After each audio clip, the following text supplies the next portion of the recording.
What's up, guys? You know who it is. Hold on. I feel like this thing's too far away. Is that all right? Damn, like top 5 was like all baby daddies on there. So maybe I should be coming back. Like it's a baby daddy way. Why does cat pointing at me? Why does cat? Look, man, I be like hating kind of like Barcia back in the day. And what I mean by that, you breathe on that cat, hating like, oh no, which one? I'm a Bruce Lee roar. I know you're up here, and I know you far East Coast, but this is the East Coast.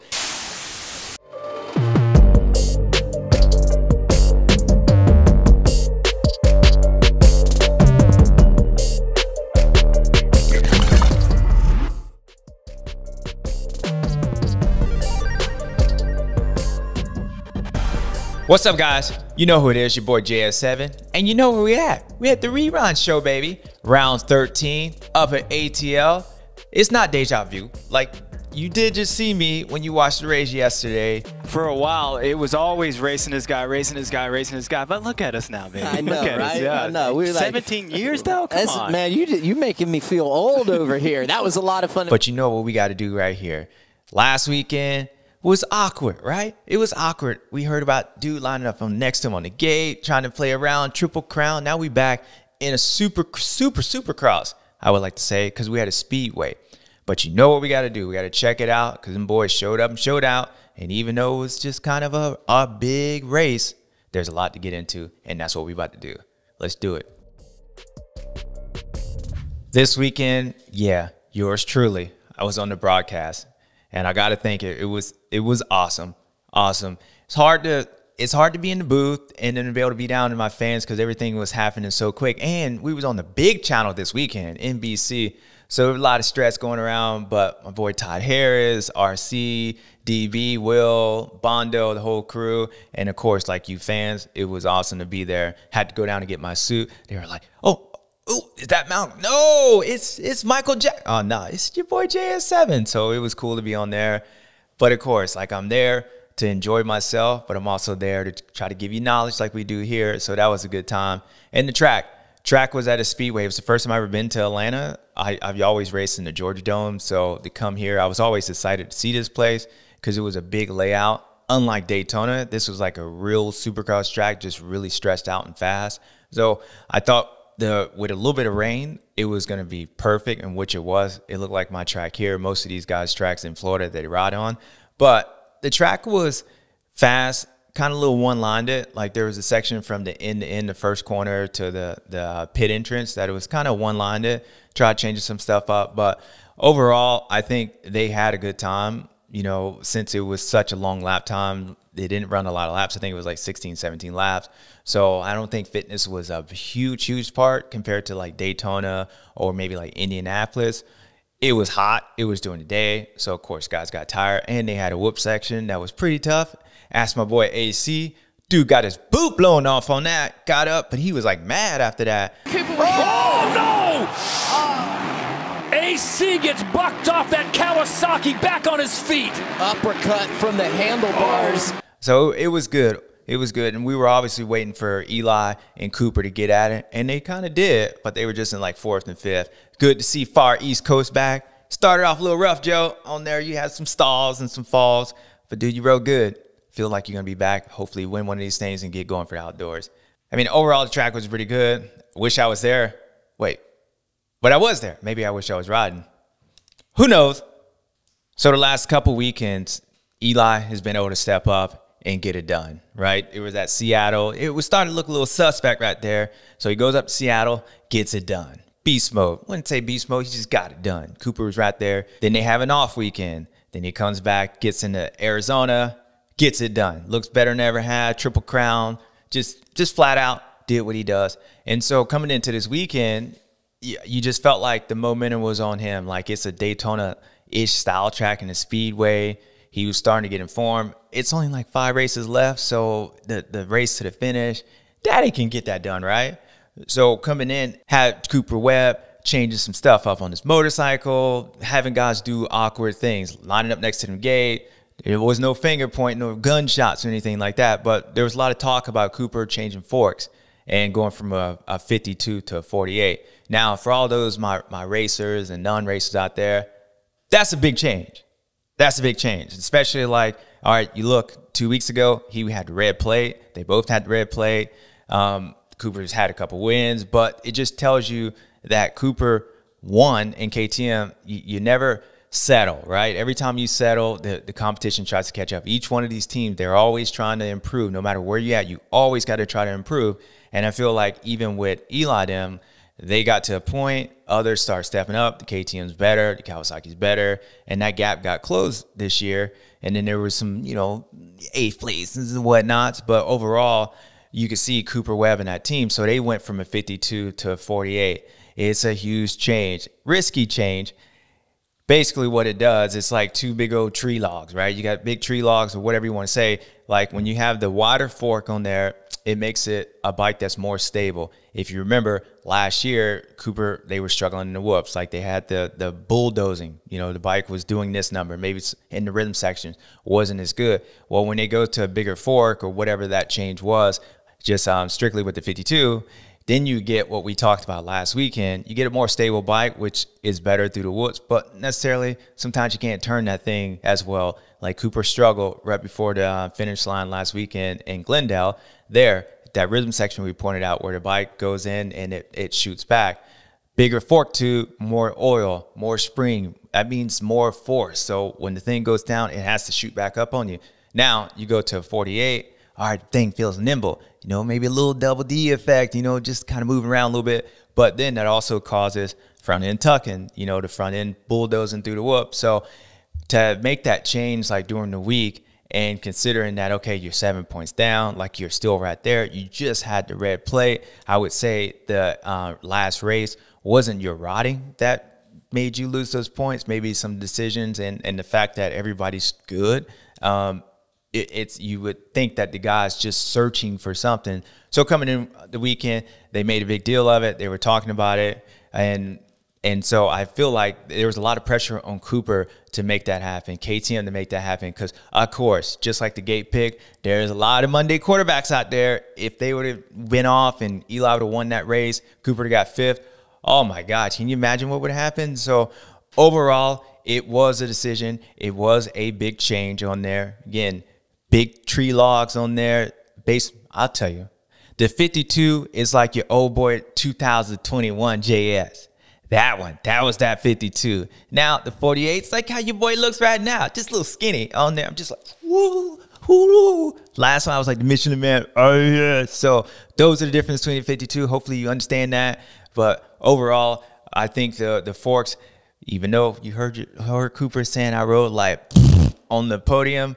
Yeah, I rode like shit, honestly. I think they all kind of did. I mean, if he rode that way, what happened to Eli? I think the track was just so difficult. It made it hard on those guys. And really, the only person he needed to worry about beating was the guy that he actually beat. So Cooper always gets upset when he doesn't win. So a little frustrating. So sorry, young kids out there. I'm gonna apologize for him for dropping the S-bomb. But overall, he got what he needed. He did what he needed to do, and that was it. So Eli Tomac, like I said last weekend, he ain't the guy to be pointing the finger. He ain't the guy to line up next to. He ain't the guy you ain't go bang, bang, bang. Why? Because he can go do what he just did this weekend. He ain't going to be pushed in no situation. Like he wanted to pass Cooper. In fact, where Cooper was, if Eli would have just went beast mode, right? Just turned that throttle a little bit more, and he would have got up at, like second, third, maybe won this race, series being over. He could have like really kind of solidified this championship this weekend, because I don't believe like Cooper would have been able to move up. So it always felt like when you were watching that race, Eli would be able to close in, and then if he wanted to, he would just pass. But as I said last weekend, the reason why he's not that guy, you can just mess with him, because he would go out and be like, you know what, hey, I wasn't that comfortable. Those whoops were sketchy. I just got 5th. I know this dude was like right here, but okay, whatever. And you heard that in his podium interview. Like you heard Cooper, and he beat him. And then you heard like, yeah, whatever. Like, yeah, just try my best, man. Like, shoot, I guess we'll be next weekend, I'm trying to take this with positive that he was just one position in front of me. So we'll go on next weekend and keep pushing. On to the next one. you know, he's that type. And that's a testament to him. That's why, you know, when he has to do stuff, he gets it done. But that's also why, like, when he crashed that A3 in the Triple Crown, we're like, what the hell was that, you know? And why you're like, dude, why would you line up next to him? That ain't going to do nothing to him. He's kind of telling you. And so it's those are your two champions on there. And it's cool because it's coming down to the wire. Maybe Cooper come in and hit him or whatnots, and beast mode just come out because you get mad. I mean, sometimes you're going to get slapped so many times and you get mad or not. Or like you said, play there, that's what it is. Or Chase tips, he can keep going out here and just dominating these cats like this weekend, in which I did pick him, by the way. I thought this track was set up for him, and then get up there and start running these things off like I did in 06 and still end up losing by 2 points. Not saying Chase would end up losing by 2 points, but I did anyway. So that's on me.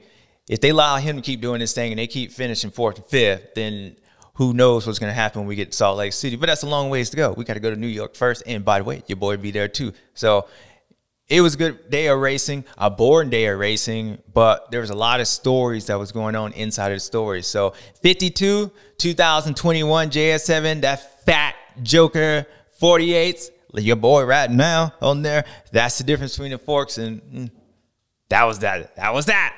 I don't even know what to say. That was that. Hopefully you understand. Looking at the main event, Chase, I thought Chase was going to be pretty good on there. So Chase got a start where Cooper and all that. So the gate drops. Eli gets a bad start. Kyle Chisholm gets a little twitch. Like, I don't know if he was worried because Kevin Morantz was on the gate or not. But they're trying to get out there. Chisholm's like, I want some of that whole shot bonus. You know, I haven't taken anybody out in the last chance in a while. So, hey, maybe I get up there. Eli gets a bad start. Cooper gets a bad start. Chase gets a good start. And Chase is out front. Baby daddy's up there. New baby daddy. Congratulations, by the way. You have the other baby daddy. And then you have the other baby daddy out there. Damn, like top 5 was like all baby daddies on there. So maybe I should be coming back. Like, it's a baby daddy way. But anyways, so you got Chase. I think with him, the track lended itself. That's why I felt he was always good in those speedways. And knowing how he rides, you know, with the speed going on, there wasn't too many like 90s and corners out there to where he can get a front end like front end tuck or washing the front end. I think the rain helped traction, but overall, you still got to go out there and do it. So props to him to go out there and do it. But I think everybody was in their position where they were like, okay, I'm just going to do my thing. I don't think Chase rode like how he did, like, let's just say when he beat Eli in that heat race in Houston, where he just went out and it was just like, damn, that dude gone. Or he did in the Triple Crown. I think he rode just consistent. Like, all right, now a lot of laps. Who do I got behind me? Those two guys, I think I got them covered on speed, so I'm going to just do my thing. So I believe Chase is out there riding, just kind of stay up. Now, the interesting part would have been if somebody would have started running him down, like if Barcia that finished second, he would have been riding like Bam Bam was in the past, which he rode good. If he would have been able to close on Chase, what that would have done to Chase, would he would have started riding, would he have had an incident in Oakland? We'll never know. Because why? Because he won on there, and Barcia didn't do it. Ken Roxon was just happy to be up there. German Chocolate was looking good. But everybody was kind of in their own. It was like a battle, a race. And then you had another race with 4th and 5th. With Jason Anderson, we rode good in the heat race. I thought he was good, but Red Eye, he ran out of energy. You know how it is. Like, I know it's a brand new baby, but there was a lot of stress. You know how many nights he was like, if we're going to hospital, are we going to hospital? Dude ain't sleeping. He wants to get back home to little Susie. I don't know what her name is. I apologize, Jason. No disrespect. What's her name, Cole? Siggy. Siggy. I said Susie. It's Siggy. Siggy Anderson. Welcome to the world. Your daddy was running up front, and your daddy said, I'm running to the airport because daddy tired. I'm trying to get back home to Siggy. Baby daddy. Anyway, so it was like those three up front. Cooper, Ken, German Chocolate, and Bam Bam. They had their own little race. And then you had this other race that was like 14, 15 seconds back with the two title contenders that I know for a fact that everybody coming in here didn't have those two off the podium. And then they was like racing. Now, Cooper looked like he was quick in practice, but he didn't look comfortable to me. Was that the old 2021 JS, like that fat fork, whatever, skinny forks? Nah, because he didn't have that on. Or was that like that skinny JS? I don't know. He just didn't look comfortable. Yeah, I think it was a little bit of everything on there. He was probably uncomfortable because he was like, damn, like I'm uncomfortable. This track is uncomfortable. These whoops are uncomfortable. Last time I saw these whoops, I saw AC feet flying up in the air and his boot getting blown off. Oh, no! legitness. Yeah. You know how it was, like Cooper was like, no, he was talking about it after the heat race when he even kind of laughed on there. He ain't laughing at AC. He was just like, damn, his boot did, his boot like fell off on there. But AC rode good on there. So it was him being in that position, and then he had Eli. Now, the way Eli's been riding the last couple of weeks, and it's, it's Daytona, if you feel as a rider, I've been in Cooper's position, you just feel like you're struggling. And only if this dude knew behind you that I couldn't go any faster. If he got around me, I couldn't even do anything. If Eli knew that, Cooper's in his mindset like getting pissed off because he knows like if Eli got past him, he couldn't do nothing about him. So Eli's like, I think he was in chill mode. He started like 7th. Then Anderson went backwards. I don't even know if really Eli passed anybody. I mean, Jason went off the track. He pulled off the track. He did a little pit stop in the heat race on there. He was thinking it was a NASCAR thing. He ended up getting fined on there. But I don't know how much Eli went in. He looked comfortable to me on there. Like, I understand those guys were struggling in the whoops, but I was waiting for at any point Eli was going to like, all right. I would wake up right here. I'm just going to pass this dude right now. That's how it looked with Eli, but then he couldn't do it. And he was probably thinking that Cooper might have been slowing down back in what Eli did to, I think Dungey was back in Vegas, 2017, I believe it was, where you slow down. You pretend like you're racing, but you're slowing down, and you're just waiting, to pull like a BAM on there. Maybe Eli thought he was going to do that. I don't know. Or maybe Eli was just struggling. But I felt like out of those two, Eli looked like he was just waiting, and then he kept waiting, and then he kept waiting. And then next thing you know, there was no more waiting because the race was over, and Chase was going, and Barcia was going, and Ken was like, damn, these fools let me get up here again. They keep messing me up. And Cooper was like, and then Eli was like, damn, the race is over. I'll see you next week. So there was a lot of stuff going on, but like nothing really going on. So I felt like there was 2 different races. Everybody was fighting their little demons. Chase was just trying to stay up. He did. Congratulations. Barcia was still trying to get to that first place guy. He was riding really good, but riding good enough to run that first place guy down. He did that. And German Chocolate was like, bike doing good. I'm getting here. Damn, I'm like still up here. I'm still up here. I'm cool. And then and then Eli was like, folding some diapers. So there was a lot of stuff going on, but there wasn't anything going on. But I do know what was going on. I do know this. It's been a while, people. It's been a while. I know it's been a while for him. He's been up front so many times, and then he hasn't been up front so many times. Even in the presser, he was like, I know those announcers were talking. They were just waiting. I'm sure the TV broadcasters were waiting for something to happen from me, but we were. Why are you looking at me? Not you. Well, I don't know. We kind of were waiting. We were kind of waiting for you to stop doing what you kept doing on there. Like, I wasn't like personal. Like, he was like, damn, like, all right, well, damn, all right, it happened again. Damn, it happened again. Damn, it happened again. To where you were waiting on there. Like, you were waiting. But we wasn't waiting today, right? We wasn't waiting today because you know why? Because you got it done on there. You were tired of these fools up here talking about just waiting. You know what they're going to be waiting for? What I'm waiting for is something I haven't had in a while. And last time I got it, it wasn't even like real got it. How did I win the race and then lose 7 points on there? Like, I know I like jumped on that red cross flag. So you have to roll. When those red cross flags are out, you have to roll through there. I know I saw Dean Wilson going backwards. I know I was up there. Cooper was saying, I wasn't even racing him. I know I had that fool. I know I was going like, damn, what that? Damn, AP. So that's what it looks like? Oh, no! Aaron Plessinger is down! And now Chase Sexton with the white flag out. That was the last time I got my neck lit on fire, and it wasn't even that cool. But this weekend, what y'all was waiting for was me to do what I did. And what I've been waiting for is to get what, Cole? Suntan, neck's on fire. Neck burn, Chase. Got your neck on fire. Get them things tipped out. Woo! Congratulations, kid. You rode good. You rode good. Man, hey, stay up. Bring it down. Put the pressure on these cats on there. Like, put pressure on them. I don't know what else to say. So Justin Barcia, he gets second. He's had a second a couple times. Last weekend he was right there in Eli, and the few weekends ago when Roxon won, he was like right there. He was just waiting for him, like almost did like what Cooper did first moto. You just like, dude, like if I can just get right there, I'm gonna win. And I still think he can win on there. But something about when he gets right there, he just only gets right there. But Justin rode good. And there ain't really too much else to say about that because he's been riding good all year. Shout out to Sorby out there. You got the boy riding good. My French connection. Oula bula sheka smisma on there, whatever that means. Say binoculars on there. Side note, people. But Justin's been riding good. Bike looks good. And I want to give a shout out to my German chocolate. All right. People have been talking about years past, like around this time. He usually ain't around this time on there. He's been falling off at the end of the year.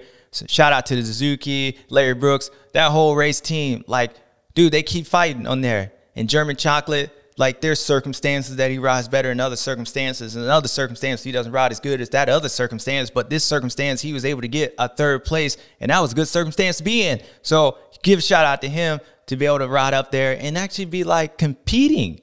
Like he ain't just like there. He like deserved that. I know at the end of the day, like, you know, Justin and his bike setup and Chase, dude, them cats good on there. Like, you ain't going to be able to win unless you have everything correct. And I don't believe they got everything correct, but they are going in the correct direction on there. So shout out to my German chocolate. That chocolate is heating up in this fool. So hopefully this carries on into the outdoors. But I know where Ken was. I know when we sat down and did that interview at Bubba's World, and there was a lot of doubt on there, a lot of doubt. The way the outdoors ended, the way the Supercross ended.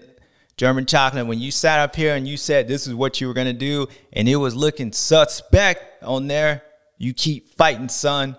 And I'm proud. Sorry I couldn't make it over there to watch video after you have to practice like I said I could. But, hey, I was stuck in the TV for the fans stuff. They had me up there like Django up in that joint. Just kidding. Shout out to you, German chocolate. Proud of you. And Cooper, you rode good. I know it was I knew it was sorry, people, I'm not going to say it. He already said it for you. But, dude, you beat him on there. Was it the 2020-21 JS? Did you need that fat dude back again? Or do you like the skinny dude with the force? And Eli, just keep doing what you're doing. I did say last weekend, he can go win, people, and then get his ass beat next weekend. Well, that's exactly what happened.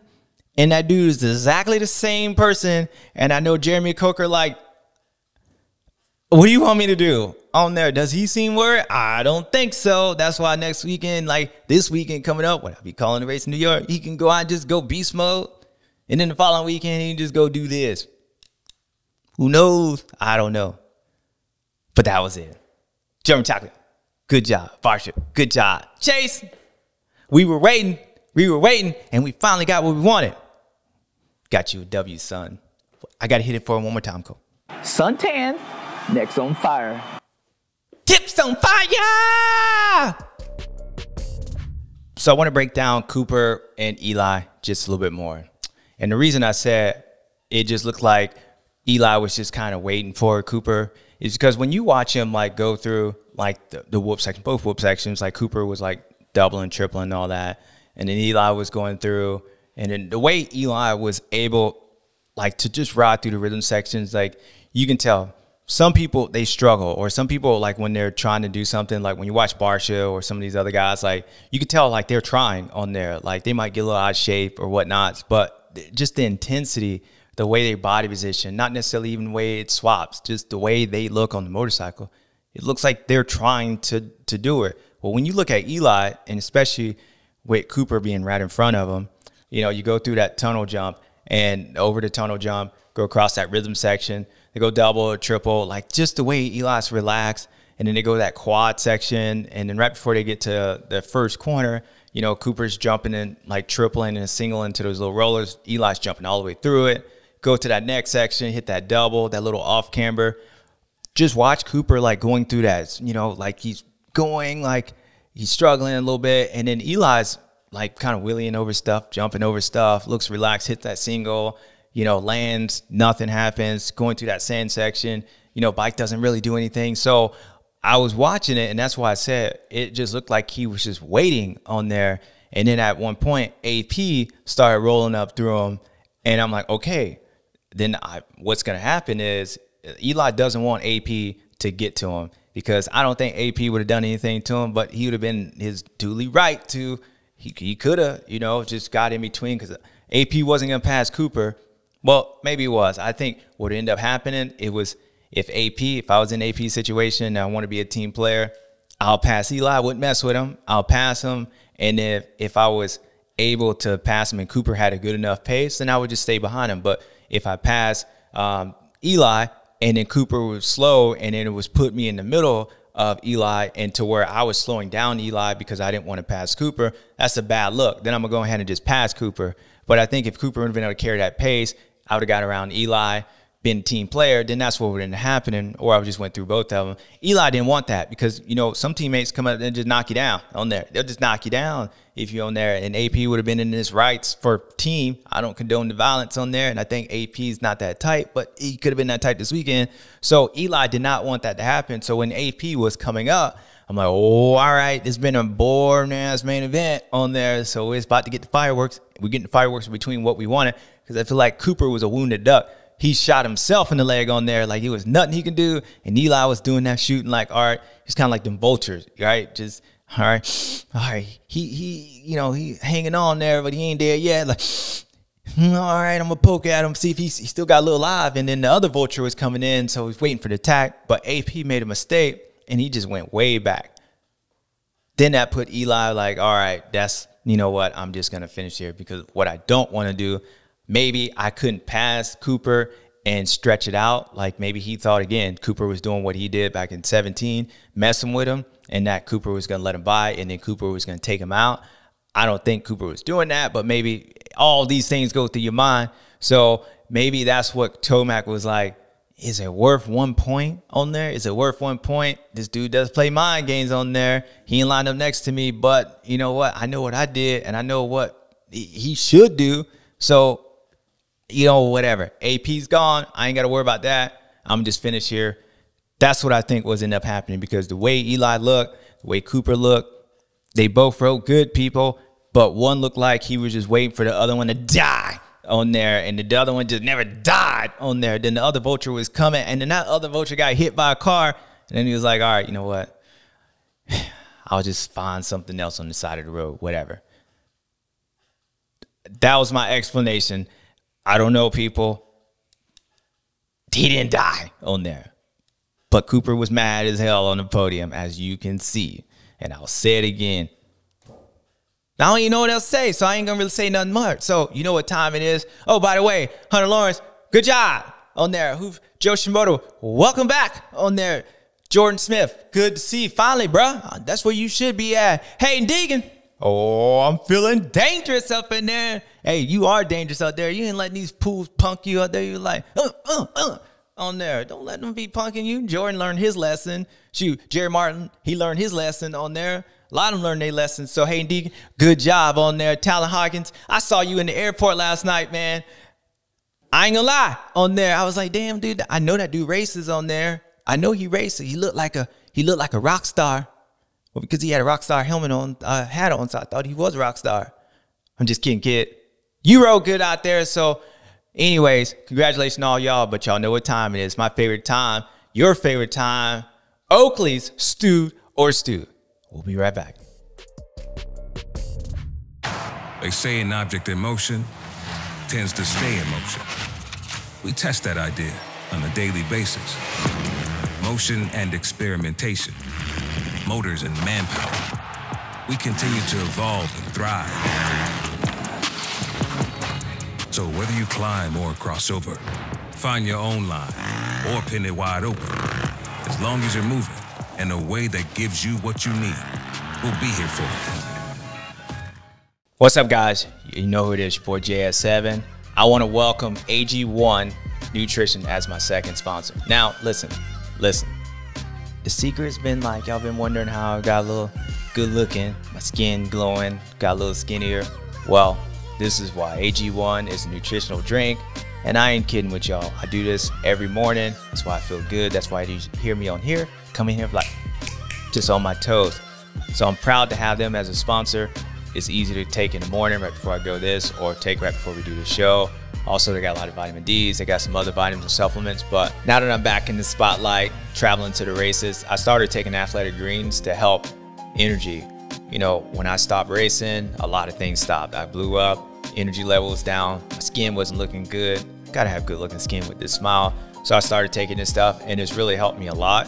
My mood swings, my gut, everything. So if you want an easy solution to your supplement routine, Athletic Greens is giving you a free 1-year supply of vitamin D and 5 free travel packs with your first purchase. Make sure you go to athleticgreens.com/BubbasWorld.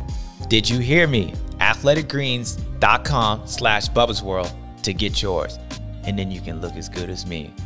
Or you can look like Cooper Webb on the 52s JS 2020. Not a good look. Check it out, people.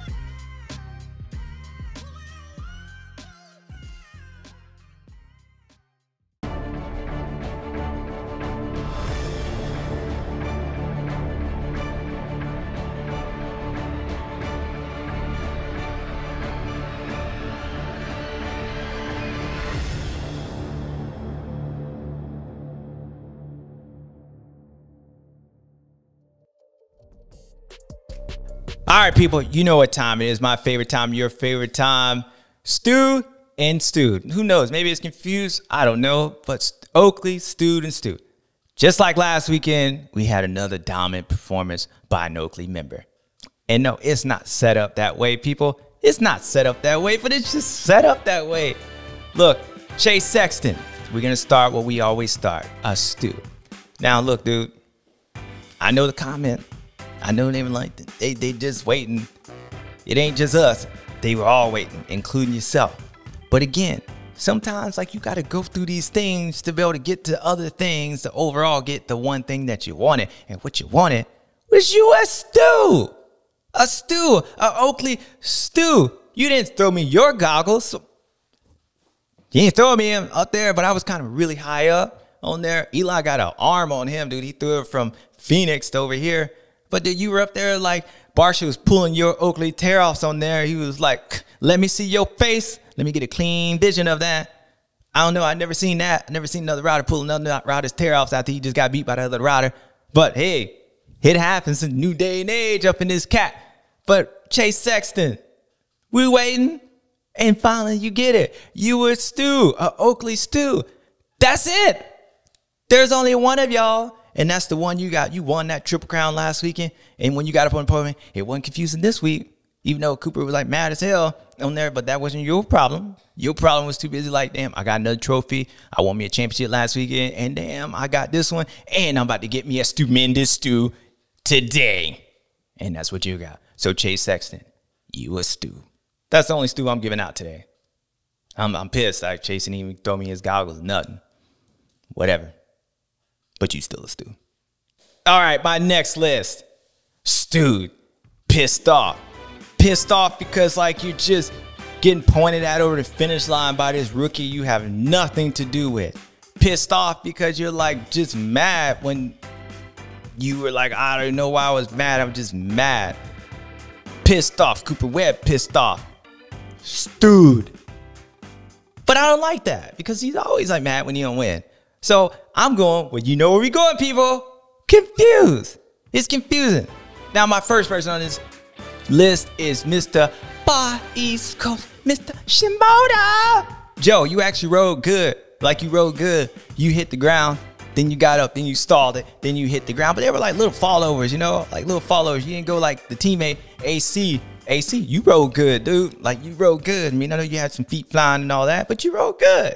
So, Jason Anderson, you rode good until you just like, damn, they got to catch flight. Got to get back to Cynthia.